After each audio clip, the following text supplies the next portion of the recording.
ಬನ್ನಿ ಸ್ನೇಹಿತರೆ, ನಮಸ್ತೆ ಹಿಂದೂಸ್ತಾನ್ ಉದಯ ಹಿಂದಿನ ಎಪಿಸೋಡ್ಗೆ ಎಲ್ಲರಿಗೂ ಸ್ವಾಗತ ಸುಸ್ವಾಗತ. ನೋಡಿ, 2024 ಇಸ್ವಿ ನರೇಂದ್ರ ಮೋದಿಯವರು 3ನೇ ಸರಿ ಅಧಿಕಾರ ತಗೊಂಡಿದ್ದಾರೆ. ಅತ್ಯಂತ ವಿರೋಧ ಇತ್ತು, ಇನ್ನೇನು ಇಂಡಿ ಕೂಟ ಅಧಿಕಾರಕ್ಕೆ ಬಂದ್ಬಿಡುತ್ತೆ ಅಂತ. ಆದರೆ ಶಾಂತವಾಗಿ ದೇಶವನ್ನು ಸರಿಯಾದ ದಿಕ್ಕಿನಲ್ಲಿ ಮುನ್ನಡೆಸ್ತಾ ಇದ್ದಾರೆ. ವಿಶ್ವಗುರು ಹೊರಟಿದ್ದಾರೆ ಅಂತಂದರೆ ಫಸ್ಟ್ ಮನೇನ ಸರಿಯಾಗಿ ಇಟ್ಕೋಬೇಕು.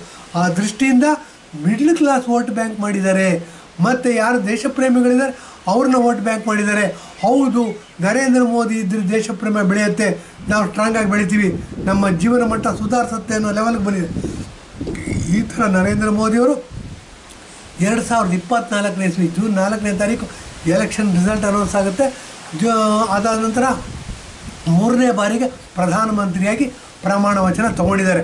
ಪ್ರಮಾಣ ವಚನ ತೊಗೊಂಡ್ರೆ ನೋಡಿ, ನಿರ್ಮಲಾ ಸೀತಾರಾಮನ್ರವರು ಹೆಣ್ಮಗಳು, ಆಕೆ ಆರ್ಥಿಕ ಮಂತ್ರಿಯಾಗಿದ್ದಾರೆ. 7ನೇ ಬಾರಿ ಬಡ್ಜೆಟ್ನ ಇಂಡಿಪೆಂಡೆನ್ಸ್ ಇಂಡಿಯಾ ಸ್ವತಂತ್ರ ಭಾರತದಲ್ಲಿ 7ನೇ ಬಾರಿಗೆ ಬಡ್ಜೆಟ್ನ ಮಹಿಳಾ ಆರ್ಥಿಕ ಮಂತ್ರಿ ಸತತವಾಗಿ ಪ್ರೆಸೆಂಟ್ ಮಾಡಿದ್ದಾರೆ. ಇದು ಒಂದು ವೈರಲ್ ರೆಕಾರ್ಡ್. ಇದನ್ನು ಗಮನದಲ್ಲಿ ಇಟ್ಕೋಬೇಕು. ಇದನ್ನು ಸಹ ಸಂಭ್ರಮಿಸಬೇಕು. ನಾವು ಏನಾಗುತ್ತೆ ಅಂದರೆ, ಈ ಥರ ಸಂಭ್ರಮಿಸಬೇಕಾದ್ರೆ ಬಡ್ಜೆಟ್ಟಲ್ಲಿ ಕರ್ನಾಟಕಕ್ಕೆ ಏನು ಕೊಟ್ಟಿಲ್ಲ ಅನ್ನೋದು. ಇಲ್ಲಿ ಕಾಂಗ್ರೆಸ್ಸಿನ ಸಿದ್ದರಾಮಯ್ಯ ಇದ್ದಾರೆ ಮುಖ್ಯಮಂತ್ರಿಯಾಗಿ, ಮತ್ತು ಉಪಮುಖ್ಯಮಂತ್ರಿಯಾಗಿ ಡಿ ಕೆ ಶಿವಕುಮಾರ್ ಅವರಿದ್ದಾರೆ. ಕರ್ನಾಟಕ ಕಾಂಗ್ರೆಸ್ಸಿನ ATM ಅಂತೆ, ಬೇಕಾದಾಗ ದುಡ್ಡು ಕೊಡ್ತಕ್ಕಂಥ ಒಂದು ವ್ಯವಸ್ಥೆ ಅಂತ ಹೇಳೋದು ಸೋಷಿಯಲ್ ಮೀಡಿಯಾದಲ್ಲಿ, ಪೇಪರ್ಗಳಲ್ಲಿ, TV ನಲ್ಲಿ ಸಾಕಷ್ಟು ಕೇಳಿದ್ದೀವಿ. ಇರಲಿ, ಕಾಂಗ್ರೆಸ್ಸಿನ ATM ಕರ್ನಾಟಕ ಇದು ಯಾವಾಗ ಇದು ಪುಷ್ಟಿ ಬರುತ್ತೆ ಅಂತಂದರೆ 187 ಕೋಟಿ ರೂಪಾಯಿ ಪ್ರಾಮಾಣಿಕ, ದಕ್ಷ, ಅವ್ರಿಗವರೇ ಹೇಳ್ಕೊತಾರೆ. ಆ ಥರ ಹೇಳ್ಕೊಳ್ತಕ್ಕಂಥ ಸಿದ್ದರಾಮಯ್ಯನವರೇ, ನಿಮ್ಮ ಕಾಲದಲ್ಲಿ ನೀವು ಮುಖ್ಯಮಂತ್ರಿಯಾಗಿದ್ದ 187 ಕೋಟಿ ರೂಪಾಯಿ ವಾಲ್ಮೀಕಿ ಹಗರಣ SC STಗಳಿಗೆ ಇಟ್ಟಿರ್ತಕ್ಕಂಥ ದುಡ್ಡನ್ನು ಉಳುಮೆ ಮಾಡಿದ್ದಾರೆ ಅಂತಂದರೆ, ಉಳುಮೆ ಮಾಡೋದಕ್ಕೆ ಅವಕಾಶ ಆಗಿದೆ ಅಂತಂದರೆ ಎಂಥ ಅವಮಾನದ ಸಂಗತಿ ಇದು. ಎಷ್ಟು ಹೊಟ್ಟೆ ಉರಿಯುತ್ತೆ. SC STಗಳಿಗೆ ಅಹಿಂದ ಅಂತ ಹೇಳ್ತೀರಾ ನೀವು. ದಲಿತ ವರ್ಗಕ್ಕೆ ಮೀಸಲಾಗಿ ಇಟ್ಟಿದ್ದ ಹಣವನ್ನು ನೀವು ಇಟ್ಟಿದ್ದೀರಾ ಅಂತಂದರೆ ಎಷ್ಟು ದುರಂತ ನಡೆದಿದೆ. ನಮ್ಮ ದೌರ್ಭಾಗ್ಯ ನಿಮ್ಮಂಥ ಮುಖ್ಯಮಂತ್ರಿ ತೊಗೊಂಡಿರೋದು, ಕಾಂಗ್ರೆಸ್ ಅಧಿಕಾರಕ್ಕೆ ತಂದಿರೋದು ಅಂತ ಹೇಳಬೇಕಾಗತ್ತೆ. ಹೀಗೆಲ್ಲ ಹೇಳ್ತಾ ಇರಬೇಕಾದ್ರೆ ನೀವೇನು ಮಾಡ್ತೀರಾ? ನಮಗೆ ಅನುದಾನ ಕೊಟ್ಟಿಲ್ಲ. ಅನುದಾನ ಯಾಕ್ರಿ ಕೊಡಬೇಕು? ಅನುದಾನ ಕೊಡಬೇಕು ಅಂತಂದರೆ ಬಡವರು ಕೊಡಬೇಕು. ಬಡವರು ಅಂತಂದರೆ ಬಿಹಾರಲ್ಲಿ ಬಡವರು, ಇಂಡಿಯಾ ದೇಶದಲ್ಲಿ ಹೇಳತಕ್ಕ ಬಡವರು. ಮತ್ತು ಸೌತ್ ಇಂಡಿಯಾ ಅಂತ ತೊಗೊಂಡ್ರೆ ಕರ್ನಾಟಕ ಇರ್ಬೋದು, ಆಂಧ್ರ ಪ್ರದೇಶ ಇರ್ಬೋದು, ಕೇರಳ ಇರ್ಬೋದು, ತಮಿಳ್ನಾಡು ಇರ್ಬೋದು, ಇವರು ರಿಚ್ ಕಂಟ್ರಿ ರೀ. ಇದು ಏನು ಅಂತಂದರೆ ನೋಡಿ, ನೀವು ಫ್ರೀ ಕೊಡ್ತೀರಾ ಬಸ್ನವ್ರಿಗೆ, ಬಡ್ಜೆಟಲ್ಲಿ ಅಲೋಕೇಟ್ ಮಾಡಿದ್ದೀವಿ ಅಂತ ಹೇಳ್ತೀರಾ. ಮತ್ತು ಹೆಂಗಸರಿಗೆ ಬಸ್ ಚಾರ್ಜ್ ಫ್ರೀ ಮಾಡ್ತೀರಾ. ಹೆಂಗಸರಿಗೆ ಪ್ರತಿ ತಿಂಗಳು 2,000-5,000 ಕೊಡ್ತೀವಿ ಅಂತ ಹೇಳ್ತೀರಾ. ಅನ್ನ ಭಾಗ್ಯ ಕೊಡ್ತೀವಿ ಅಂತ ಹೇಳ್ತೀರಾ. 200 ಯೂನಿಟ್ ಎಲೆಕ್ಟ್ರಿಸಿಟಿ ಫ್ರೀ ಕೊಡ್ತೀನಿ ಅಂತ ಹೇಳ್ತೀರಾ. ನಿರುದ್ಯೋಗ ಭತ್ಯೆ ಕೊಡ್ತೀವಿ. ವಿದ್ಯಾವಂತರಿಗೆ 3,000, 5,000, ಮತ್ತು ಡಿಪ್ಲೊಮೋಟ್ಸ್ ಇವ್ರಿಗೆಲ್ಲ 3,000 ಕೊಡ್ತೀವಿ ಅಂತ ಹೇಳ್ತೀರಾ. ಇಷ್ಟೆಲ್ಲ ಬಡ್ಜೆಟಲ್ಲಿ ಅಲೋಕೇಟ್ ಮಾಡೋರನ್ನ ನಿಮ್ಮನ್ನು ಯಾರ್ರಿ ಬಡವರು ಅಂತ ಕರೀತಾರೆ? ಯೋಚನೆ ಮಾಡಬೇಕಲ್ಲ. ನಿಮ್ಗೆ ಅನುದಾನ ಕೊಟ್ಟಿಲ್ಲ ಅಂತ ಏನು ಮಾಡ್ತೀರಾ? ತಮಗೆ ಬೇಕಾಗಿರೋರ ಮುಖಾಂತರ ದೇಶ ವಿಭಜನೆ ಮಾಡೋ ಮಾತು ಕಳಿಸ್ತೀರಾ. ನಮ್ಮ ಕರ್ನಾಟಕದ ಜನರು ಪ್ರಬುದ್ಧರು, ದೇಶಭಕ್ತರು, ವಿದ್ಯಾವಂತರು, ಸ್ವಾಭಿಮಾನಿಗಳು, ಸ್ವಾವಲಂಬಿಗಳು, ಬಸವಣ್ಣನವರು ಅನುಯಾಯಿಗಳು, ಕಾಯಕವೇ ಕೈಲಾಸ ಅಂತ ನಂಬಿರೋರು, ದುಡಿದ್ರೆ ಮಾತ್ರ ನಾವು ಸುಖ ಪಡೋದಕ್ಕೆ ಹಕ್ಕಿದೆ ಅಂತ ತಿಳ್ಕೊಂಡ್ರೋರು.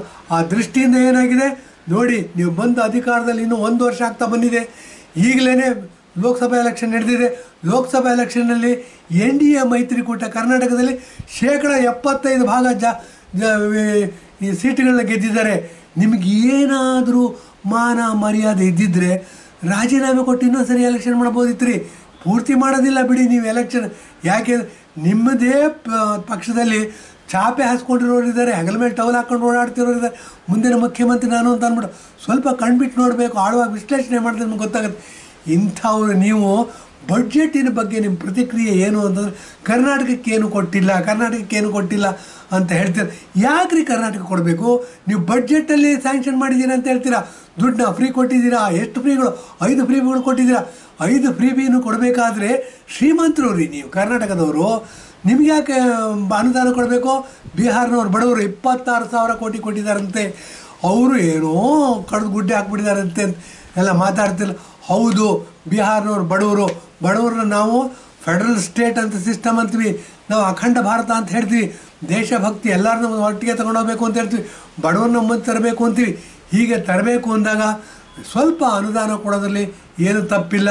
ಅದೇ ಥರ ಆಂಧ್ರ ಪ್ರದೇಶದಲ್ಲಿ ಚಂದ್ರಬಾಬು ನಾಯ್ಡು ಮುಖ್ಯಮಂತ್ರಿಯಾಗಿದ್ದಾರೆ, ಅವ್ರಿಗೂ ಸಹ ಅನುದಾನ ಕೊಟ್ಟಿದ್ದಾರಂತೆ. ಅದನ್ನು ಬಬ್ಬೆ ಆಗ್ತೀರ ನೀವು, ಆ ದುಡ್ಡು ಕೊಟ್ಬಿಟ್ಟಿದ್ದಾರೆ. ಏನ್ರಿ ತಪ್ಪು ಕೊಟ್ಟಿದ್ರೆ ಏನು ಸ್ವಲ್ಪ ದುಡ್ಡು ಎಕ್ಸ್ಟ್ರಾ ಕೊಡ್ತಾರೆ, ಏನು ತಪ್ಪು?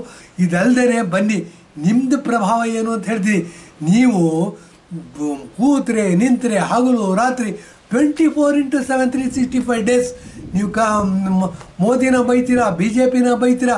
ಫ್ರೆಂಡಾಗಿ ಇಟ್ಕೊಂಡಿರೋರಿಗೆ ದುಡ್ಡು ಕೊಡೋದಕ್ಕೆ ಸಾಧ್ಯ ಇಲ್ಲ. ಬೈಯೋರು ಶತ್ರುಗಳಿಗಿಂತ ಎರಡನೇ ವೈಟ್ ಕಾಲರ್ ಶತ್ರುಗಳು ರೀ ನೀವು. ನಿಮ್ಗೆ ಯಾಕೆ ದುಡ್ಡು ಕೊಡಬೇಕು ಅನ್ನೋದು ಬಂದೇ ಬರುತ್ತೆ ಮನಸ್ಸಲ್ಲಿ.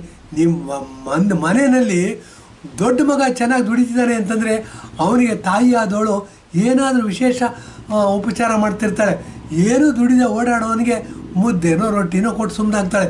ಮನೆಯಲ್ಲೇ ಈ ಥರ ಇರಬೇಕಾದ್ರೆ ದೇಶದಲ್ಲಿ ಈ ಥರ ಸ್ವಾಭಾವಿಕ ಅನ್ಸೋದಿಲ್ವ ನಿಮಗೆ? ನಿಮ್ಮ ಮನೆಯಲ್ಲಿ ಈ ಥರ ಅನ್ಸೋದಿಲ್ವ? ನೋಡಿ, ಏನು ಅಂತಂದರೆ ಯಾರಾದರೂ ಚೆನ್ನಾಗಿ ದುಡಿತಿದ್ದಾರೆ ಅಂದರೆ, ಯಾರಾದರೂ ಸ್ವಲ್ಪ ಜಾಸ್ತಿ ಇದಿದ್ದಾರೆ ಅಂತಂದರೆ ಅವರಿಗೆ ಸಹಾಯ ಮಾಡೋದು ಪ್ರಕೃತಿಯ ನಿಯಮ. ನೀವು ಇಷ್ಟೆಲ್ಲ ಫ್ರೀ ಕೊಟ್ಬಿಟ್ಟು, ಅದು ಏನು ಈ ವರ್ಷವೇ ಕೊಟ್ಬಿಟ್ಟು ನಮ್ಗೆ ಅನುದಾನ ಬೇಕು ಅಂತ ಅನುದಾನ ಕೊಡೋದು ಜಾಸ್ತಿ ಕೊಡೋದು ಬಡವರಿಗೆ ರೀ. ಬಿಹಾರ ಬಡ ದೇಶ, ಆಂಧ್ರ ಪ್ರದೇಶ ಬಡ ದೇಶ, ನಿಮ್ಮನ್ನು ಕಂಪೇರ್ ಮಾಡಿದ್ರೆ ನಿಮಗೆ ಯಾಕೆ ಅನುದಾನ ಕೊಡಬೇಕು? ಏನೋ ಅನುದಾನ ಕೊಟ್ಬಿಟ್ಟಿದ್ದಾರೆ, ಏನೋ ಬಡ್ಜೆಟ್ ಮಾಡಬಾರ್ದು ಅಪ್ಪ ಮಾಡಿ ಅನ್ಯಾಯ ಮಾಡಿಬಿಟ್ಟಿದ್ದಾರೆ. ಕರ್ನಾಟಕಕ್ಕೆ ಜನಗಳನ್ನ ರೊಚ್ಚಿಗೆಬ್ಬಿಸ್ತೀರಾ, ದೇಶ ವಿರೋಧಿ ಚಟುವಟಿಕೆ ಮಾಡ್ತಿದ್ದೀರಾ. ನೋಡಿ, ಪ್ರಾಮಾಣಿಕತೆ, ದೇಶ ವಿರೋಧಿ ಚಟುವಟಿಕೆ ಮಾಡೋದಕ್ಕೆ ಅವಕಾಶ ಕೊಡೋದಿಲ್ಲ. ಏನೇನೋ ಪ್ರಮಾಣ ತಗೋತೀರಾ. ಆ ಪ್ರಮಾಣ ತೆಗೆದು ನೋಡಿದ್ರೆ ನೀವು ಮಾಡೋದಕ್ಕೂ ಪ್ರಮಾಣ ವಚನ ತಗೊಂಡಿರೋದಕ್ಕೂ ಅಜಗಜಾಂತರ ವ್ಯತ್ಯಾಸ ಇದೆ. ಬನ್ನಿ, ಇನ್ನೊಮ್ಮೆ ಏನು ಪ್ರಮಾಣ ವಚನ ತಗೊಂಡಿದ್ದೀರಾ ಅನ್ನೋದನ್ನು ಓದಿ 100 ಸರಿ ಓದಿ ಮನದಟ್ಟು ಮಾಡ್ಕೊಳ್ಳಿ. ಹಾಗೆಯೇ ನೀವು ಇಷ್ಟೆಲ್ಲ ಫ್ರೀ ಬಿ ಕೊಟ್ಟಿರಬೇಕಾದ್ರೆ ನೀವು ಶ್ರೀಮಂತರು. ನಾವು ಒಂದು ದೇಶದಲ್ಲಿ ಬಡ ಜನರಿಗೆ 2 ಕಾಸು ಜಾಸ್ತಿ ಕೊಡೋದ್ರೆ ತಪ್ಪಿಲ್ಲ ಅಂತ ಹೇಳಿ ನಮ್ಮ ಎಪಿಸೋಡ್ನ ಮುಗಿಸ್ತಾ ಇದ್ದೀನಿ. ಧನ್ಯವಾದ, ನಮಸ್ಕಾರ.